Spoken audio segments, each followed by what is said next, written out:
Hey there, Scorpio and Scorpio Rising. This is Raina from Divination by Raina Moon, and I welcome you to your June 2015 astrological forecast. I'll also be doing tarot readings for each sun sign, so stay tuned for that sometime this month. The month begins with a full moon in Sagittarius on June 2nd at 11 degrees Sagittarius, and this falls in your second house. Anything regarding your finances or possessions may come to the forefront and require attention. You may be thinking more of how you can earn money, and with the full moon here, some sort of fluctuation in this area may occur. On the 5th of the month, we have Venus heading into Leo to join Jupiter in your 10th house.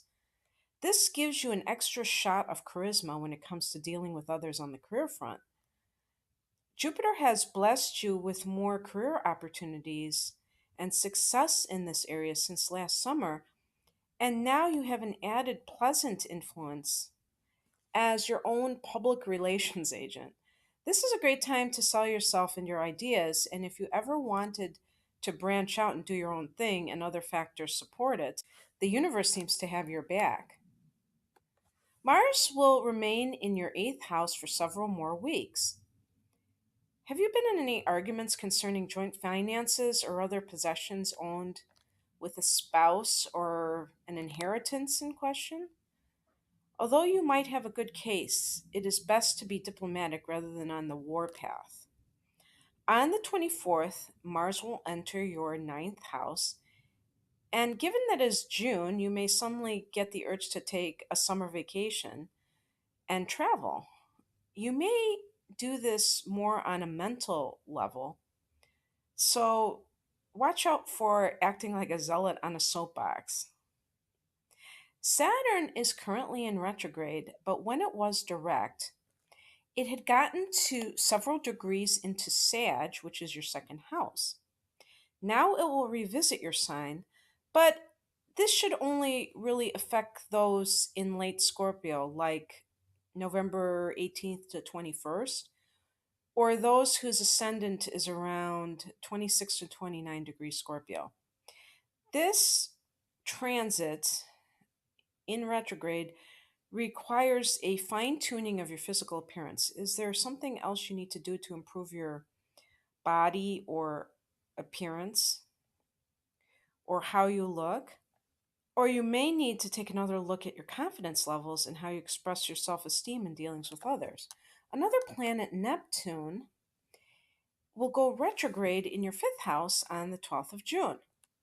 This transit through the fifth can be wonderful for artistic inspiration. In terms of those wanting to fall in love, this can be difficult sometimes because you may be projecting things onto a partner or falling in love with unsuitable partners that are already taken or are scammers or are addicts, etc. So be mindful of this. When Neptune goes retrograde in mid month, however, you get the veil lifted and can see more clearly what is what. I will say that Neptune in the fifth house can set the stage for you to attract someone with whom you have an amazingly idealistic and poetic love affair. This angle is very favorable to your sign, so you may get the good side of Neptune here. And if you're an artist, this could be absolutely wonderful inspiration that takes place. Scorpio, you have Mercury retrograding in your eighth house until June 11th, and this falls in the sector of other people's money.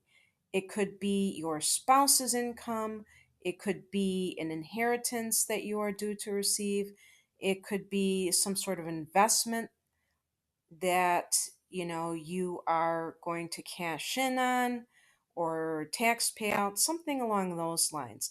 And what I really like about this for you is that when you're reviewing these sorts of financial matters, 5 days later, on the 16th of June, after Mercury has gone direct, you have a new moon falling in the eighth house at 25 degrees Gemini. And this is at 9:05 a.m. Central Standard Time. So there's some sort of new beginnings, fresh energy injected into the eighth house. And there could be a connection with this revisiting of financial matters. And I'm really happy for you because the eighth house is your natural house. So this adds a specialness to this new moon and may suggest that this is even more likely to transpire and that it's destiny. So, anyway, Scorpio, I hope you've enjoyed your June 2015 astrological forecast and stay tuned for your tarot reading. Take care. Bye.